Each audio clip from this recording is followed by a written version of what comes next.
Welcome to the Liverpool Connection podcast. I am here today with Glenn Cooley. I have Chris Delcross. We're here to discuss Liverpool's annihilation of Leeds 6-1. A fantastic performance against a very, very poor Leeds side. But we saw a lot of good things from us today, something that we haven't seen in a while. So um, without any further ado, Glenn, let's kick it off with you. Tell me about your thoughts on the game. It felt like we'd gone back into 2018, didn't it?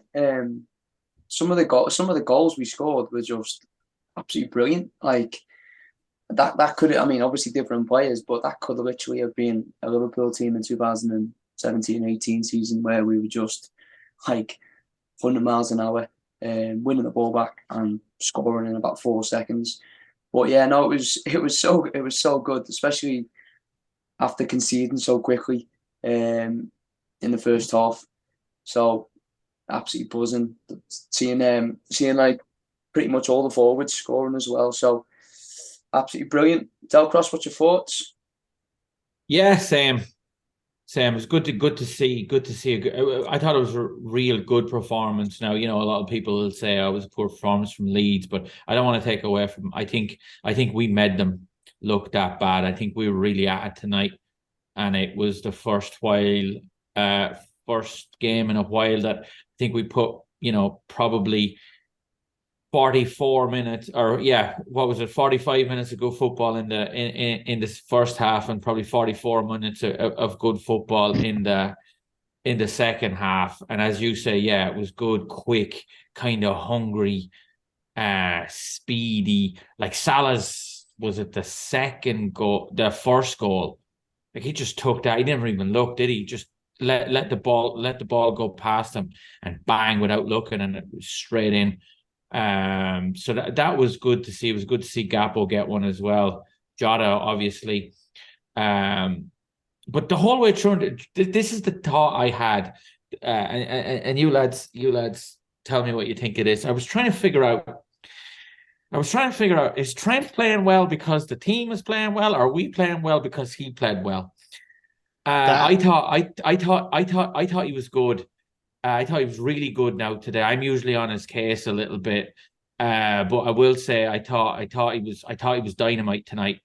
But I was trying to, that just kind of, I kept having that question during the game. I was like, are we playing well because he's playing well, or is he playing well because the team's playing well? So I don't know, but it was just good to see. I think there's a little bit of that. There's no doubt that Trent is a fantastic attacking player. And when he is playing well and when he gets the ball often, we are more dangerous. And he creates opportunities for um, all of our attacking players all over the pitch. So I think it's a bit of both, but maybe leaning more towards the if we give Trent the opportunity to be on the ball a lot more, then in turn we're going to be a lot more dangerous. And we saw that from the off today. Of course, we saw that against Arsenal as well, but we saw it even more so. We saw the team more confident with Trent in that position today, definitely. And you saw that from the first minute. And Trent he wasn't necessarily playing in midfield. When we were going forward, he was pushing in like an inverted fullback alongside Fabinho, and then when defending, then he would push back to the right. And I think Kanate is key for that. Having a defender as talented, um, as fast and as strong as Kanate, who's fantastic at covering for him, is key for this. But yeah, I thought the first half was weird at times. I thought like we kind of dominated the possession, and things weren't coming off. But you could see the effort. You could see we were trying things. But it was, yeah, I mean, it does make a big difference, I think, having Trent. You could see Trent was, it feels like he likes that responsibility as well, because it was noticeable. I think I said to Glenn this, that he was like shouting at Kanate early in the game. And you could see when Trent was going forward, he's like sticking his arms out, he's talking to people. And you don't really see that a lot when he's in like his standard right back position. But I think with Well, this role, which gives him more responsibility, it looks like he's taken that upon himself to be more vocal during the game as well. tonight, I think I read he completed more passes tonight than he has in any other Liverpool game. Tonight, he completed 128 passes. That's the most he's completed it in a Liverpool shirt. So I agree. I think it's no surprise, but it's kind of chicken and the egg kind of question. Like it's no surprise that we played so well tonight with him playing so well. Yeah. So it's kind of like which is it? But no, it's good win.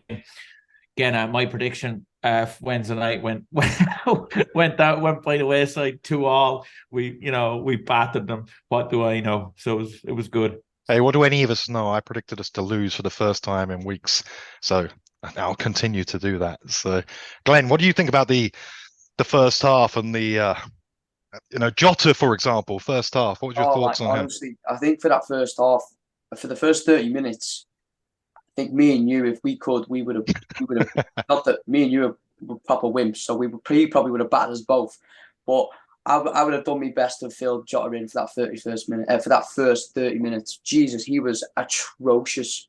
Um, yeah, he was so bad. It was like, like when you play like Sunday League football and you've just got that one fella who's just pissed and you turn up and you're like, he's only just come in, right? It was like Jota, like he couldn't do anything. He couldn't pass the ball. He was crap. And then from nowhere, he done absolutely fantastic for the assist uh, Yeah. for Salah's goal.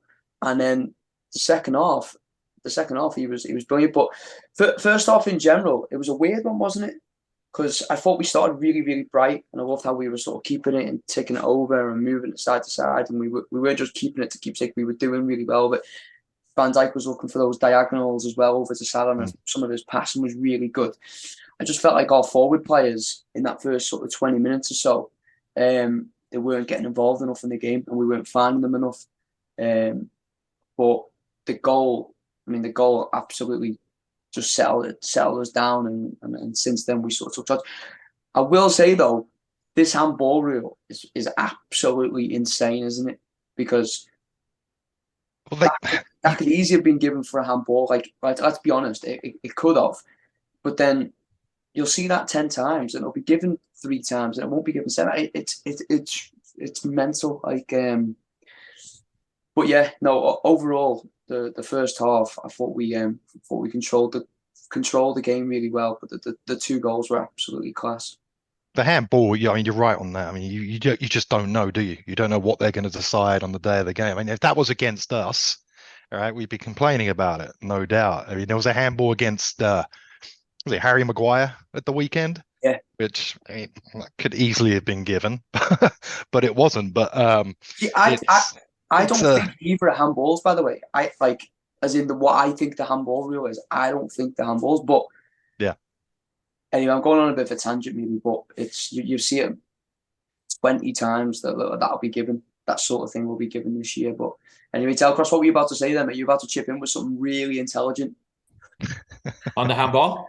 I don't know. You're about to say something. Yeah, no, yeah, I agree. Like it's you're yeah, you just the minute you see it, you're like, oh shite, here we go. This is going to be called back. And then you start looking at it and you start going, wow, that's never a handball, is it? But as you say, like, yeah, you're right. You're probably right with that. Seven times it's fine, and 3 times you'll just be unlucky and they'll give it the other way. I just wonder, maybe was it so far away from goal that maybe that kind of helped them out, that gave them a little bit of a dig out, made it a bit easier to give the goal. I don't know. That's my biggest issue with it, right? And I said this when the game was going. When we scored that goal, I didn't celebrate because I remembered the handball, that like it's possibly going to be handball, and because of the way the game is now with VAR, etc., and you don't know what they're going to decide. I just waited. I'm like, okay, we scored, but maybe we didn't. So then I'm just waiting, and then they gave it, and I was like, oh yay!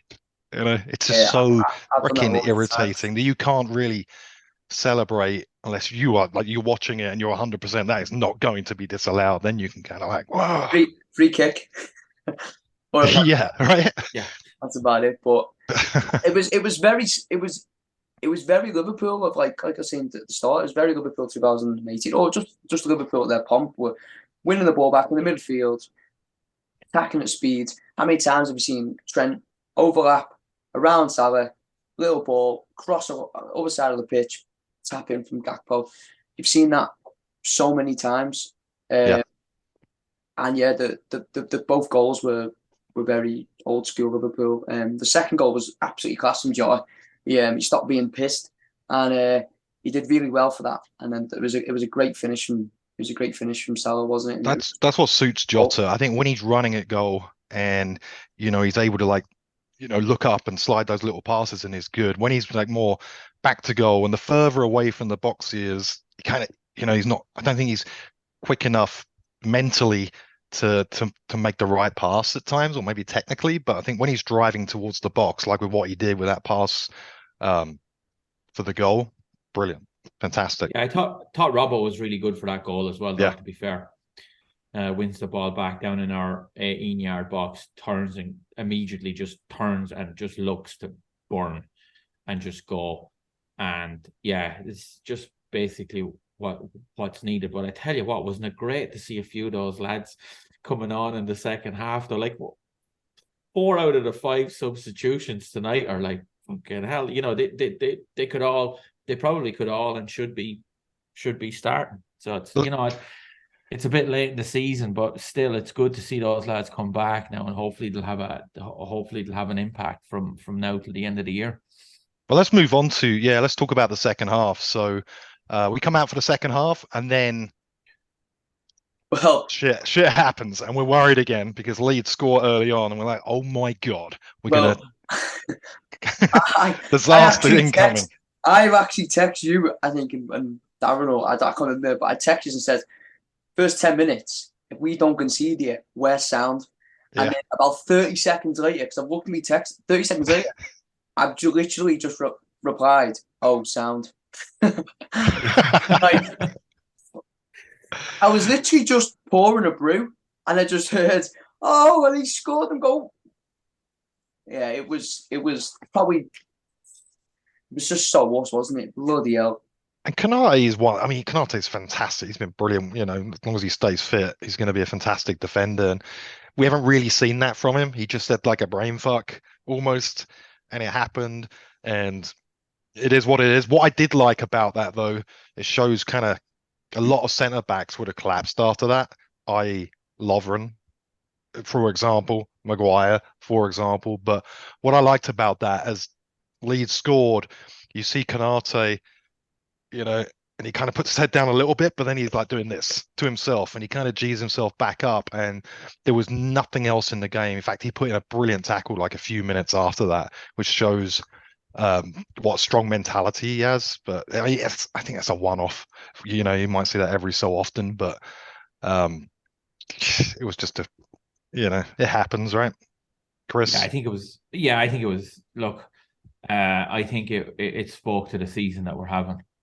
I think it kind of nearly not sums up the season that we're having, but it is very like that, where you can be dynamite and all of a sudden then pure shite. Like, because that's all it was. It was pure and utter like that's schoolboy stuff. Yeah. You know what I mean? Like if a kid did that you're coaching, Glenn, you probably couldn't now, but when I was back playing, if I did that, the coach would absolutely fucking read you. You just do anything bar what you just did. But yeah, as you say, bounce back, and the team bounced back as well, went straight, pretty much really quickly went down the field and went like, fuck this, and scored again. So I really, as I say, I can be very harsh on that team, and I have been this season, but I enjoyed today, and it's easy to enjoy a 6-1 win, but I just enjoyed very specific aspects of the game. And I think, Glenn, you mentioned them, that high press, winning back the ball, hunger, fast, direct. It was really good to see that again.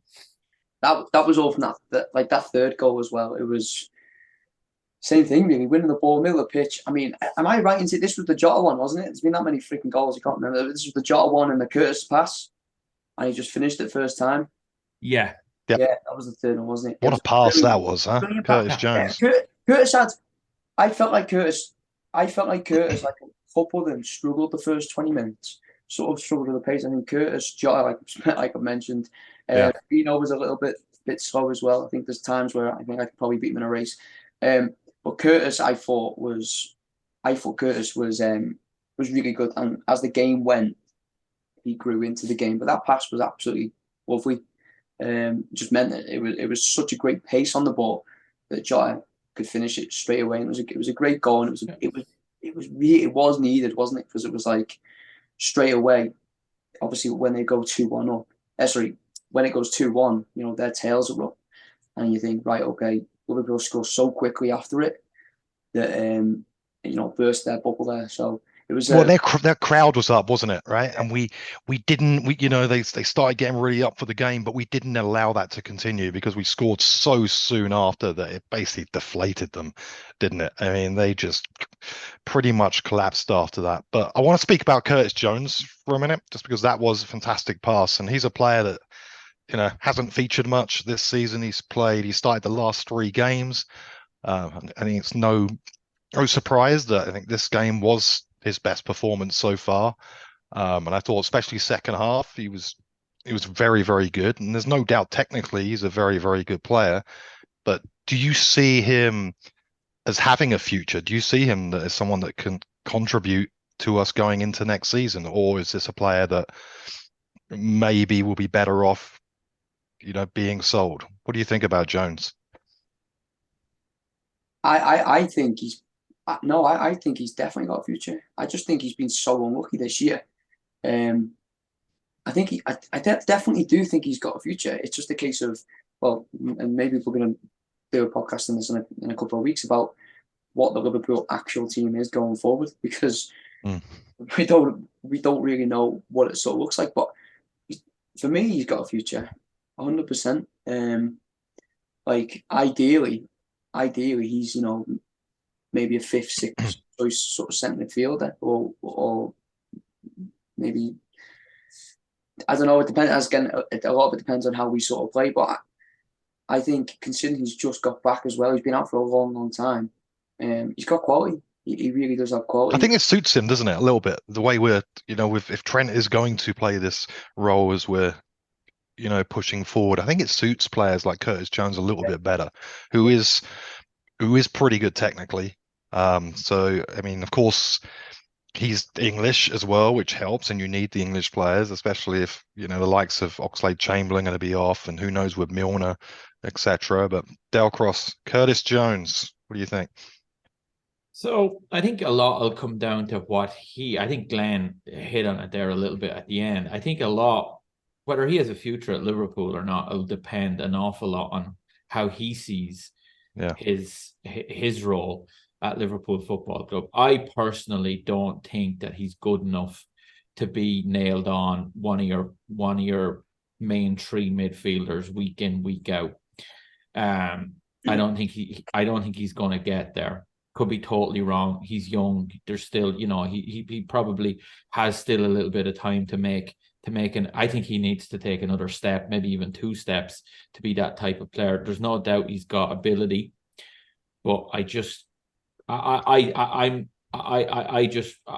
don't see him right now as being one of your stalwarts there in the midfield. And then is he going to be okay with that? Is he going to be okay being, maybe 4th, 5th choice midfielder and having a bit part role?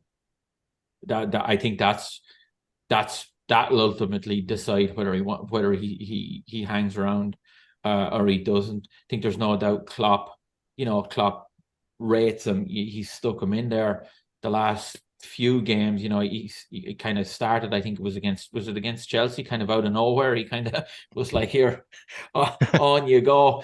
Yeah. So there's definitely there's good things about him. I'm not sure that he's at the level that we'll want him to be or need him to be at to be one of the main 3. And then as an individual, is he okay with that being 4th, 5th choice and being in and around the first team? Yep. That'll ultimately, I think, will be the question he'll have to answer to decide what his Liverpool future is. So then from there, really Leeds capitulated from there, and we had so many chances. It was so open, and Leeds, they really miss Tyler Adams in midfield. Probably one of, if not their best midfielders, no doubt. But we took control. I mean, we had control early on, but we really took control after it went 3-1, then 4-1, and then Jota with like the little shin effort, which was good for him to get another goal. But yeah, from there we really took control of the game, and it could have been, it could even have been more than 6, couldn't it? Really?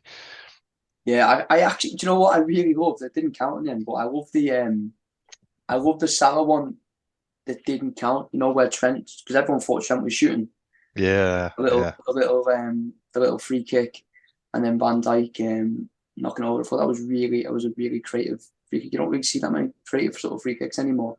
And right. it's funny actually. That was going back to the VAR. Like, there's 2 goals tonight where kind of obvious that I think there was one of them that was definitely a goal, and then that one was definitely offside. And you're like, why did it take so long? Just fucking do it. Yeah. But no, they just took the piss, didn't they? They really did, and the goals were really good quality. Yeah. The last one, I mean, just sort of Nunez's goal. Yeah, just sort of skipping ahead, getting them on, seeing those 3 as your subs, and then bringing Thiago on as well. I mean, bloody hell, Leeds must have been thinking, taking a piss, aren't you? What a pass that was, though. The Nunez goal by Trent, like fantastic pass, wasn't it? And a great finish by Nunez, who needs that goal. He needs it. He hasn't scored for a while, but it was a great finish as well. Wasn't great seeing Luis Diaz on the pitch as well. I mean, oh yeah, honestly, we haven't half missed him. We haven't half missed a player, and I've said it millions of times. I feel like I will be repeating myself, but having someone from the left that can dribble the ball and take people on, take people out of the game, massively missed it. Obviously not got Mane and then Diaz as well. So having him back now, even if he gets, the next 6-7 games and he can contribute and be there, it'll be a really good thing. But Trent was just absolutely sensational today. I don't know whether this is a long-term thing, whether it's a thing of like the season's pretty much gone and we're going to sort of go for this, just give it a go, which I'm all for. I'm all for everybody wanting us to try something different. But seeing him in there, and get it, we're playing Leeds and they're not very good, but he looked absolutely incredible, didn't he? I think, Glenn, on that, right? I think this is something, and we spoke about it early in the season. I think we tried a variation of this early in the season, and then we kind of scrapped it because it wasn't working. But if you watch some highlights back of the early games, right at the beginning of the season, we tried this. And it didn't really work, right? It didn't really. It did well. That's what I say. It was a variation of it that we were trying to get Trent more involved in the game, get him the ball more. But then we kind of. Then it wasn't really working, but now I think it's definitely interesting. It's interesting for what we're going to do from here, whether we keep with this, or is it something that it's a plan to get a right back and maybe Trent will be a proper midfielder in the future. Who knows? But there's no doubt that he has the ability to be dangerous in those areas. And do you almost build your team around fitting Trent into that position? Because that's what it feels like, because he is that good. He is that talented on the ball. That it does feel like you need to find a way to get him in the team where he's pushing forward and he's creating chances as well, rather than keeping him as as he was in the past, really like a solid right back, because I think that's been found out a certain way.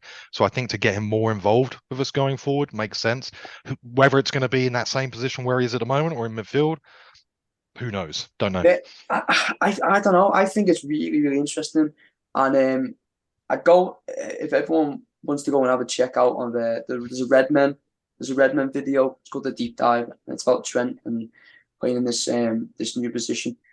I don't know if it's going to be a long-term thing. Like for me, I love our fullbacks bombing forwards and going past people, and I still think that's sort of where Trent is best playing.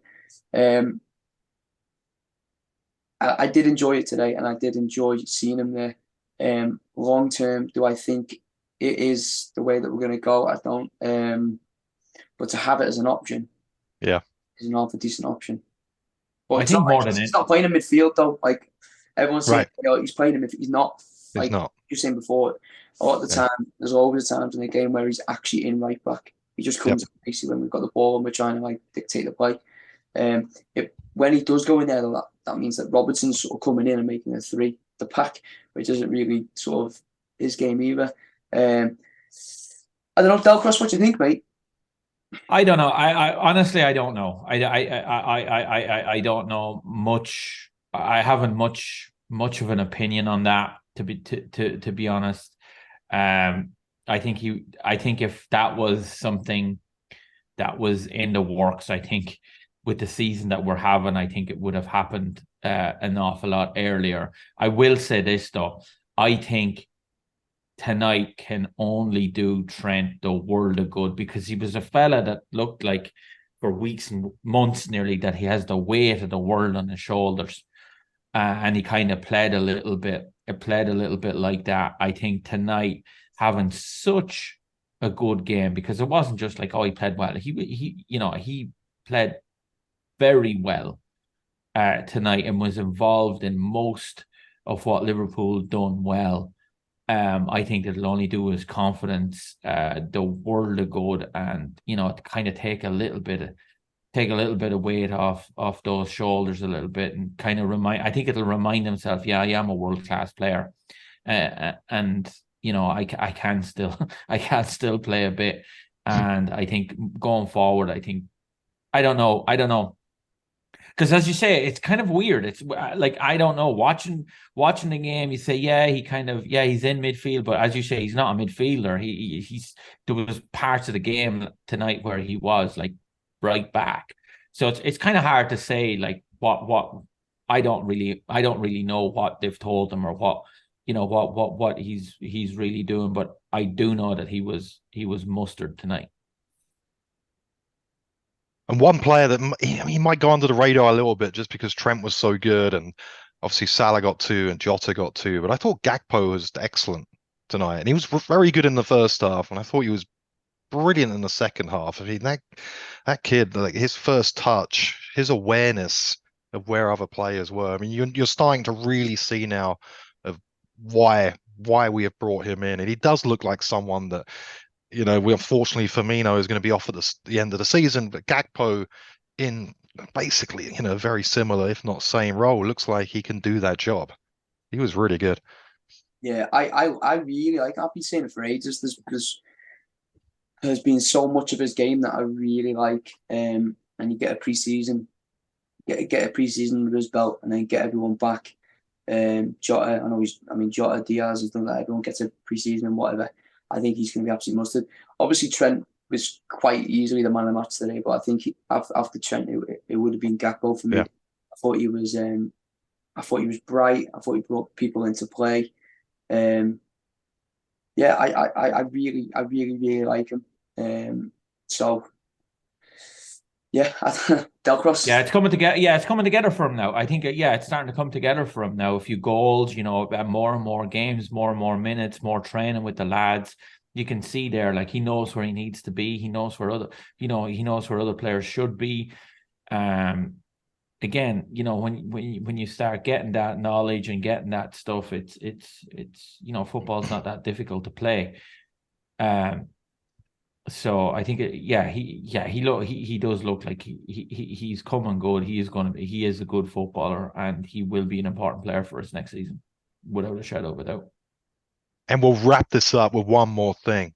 But did you see, I think it was like in the 92nd minute, where a Leeds player had the ball and then like 5 Liverpool players like harassed the player and got the ball. I think it was Nunes who got the ball in the end. Do you see the video of Klopp on the bench? Yeah.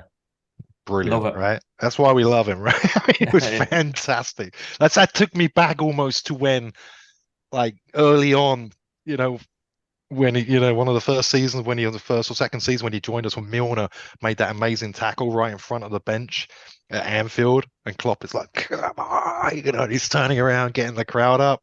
Like, love it. That might be my favorite moment, because it kind of showed, like, in the 92nd minute, like the players were still well up for it. We're gonna win this. We're gonna not let anyone down. We're gonna close the Leeds players down like in injury time.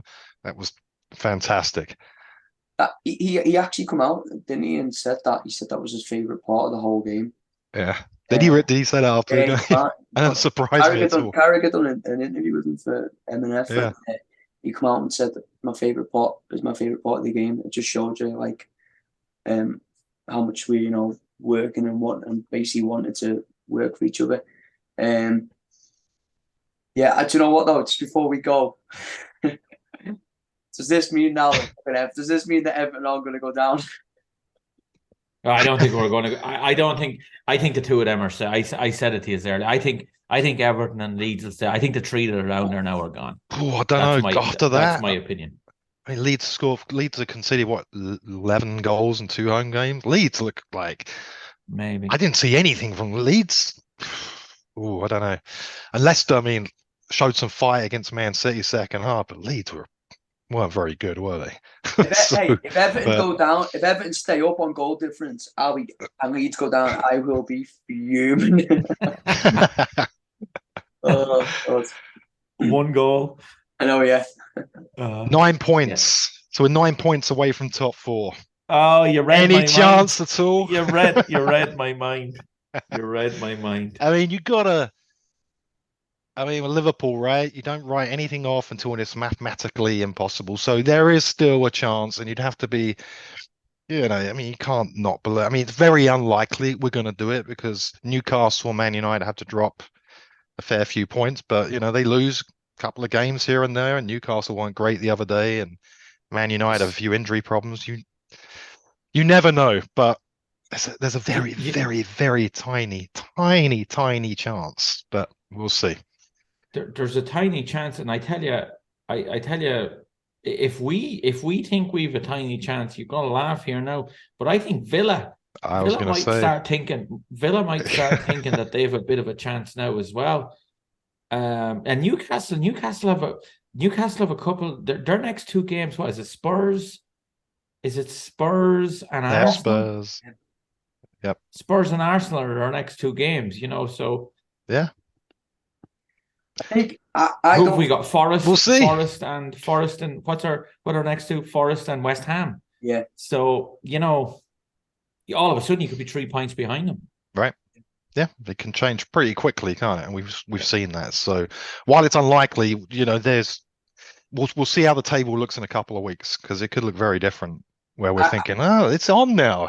So I know it's a nightmare in some way because I don't think we'll get the top 4. But then I was just thinking there, like, well, Forest are walking absolutely shocking, crap away from home, and then we've got West Ham. And West Ham, hopefully West Ham win in Europe in the week. That means that they'll probably, and if they can win this weekend, that'll probably pretty much maybe put them safe.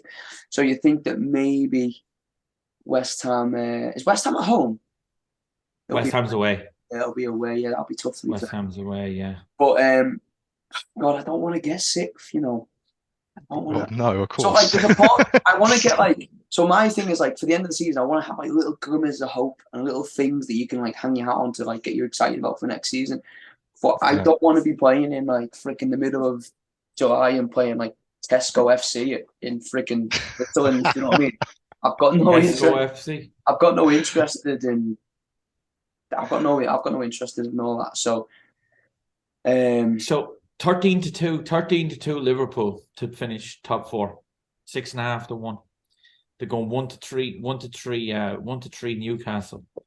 So the bookies still are siding with Newcastle. It makes sense. I mean, Newcastle have been brilliant this season. Their defensive record is amazing.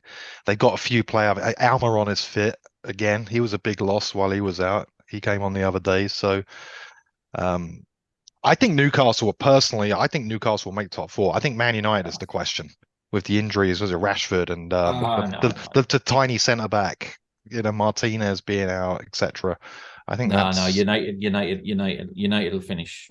United will finish at least 4th. We'll see. It's a strange old season. No. The only chance we have now is pegging back Newcastle. The wheels kind of coming off here. You said that Sean Dyche would never go to Everton. So hang your hat on what I say because I'm always right.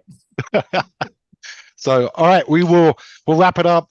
Thank you, Chris. Thank you, Glenn. Make sure you subscribe. Make sure you like. Also, make sure that you keep an eye out on the channel over the next couple of weeks because we have a pretty massive interview coming up that Daz and Steve did with an ex-Liverpool legend. So make sure to check that out. We'll send out some little teasers over the next week or two. But yeah, have a good one and thank you for watching and subscribing. Cheers.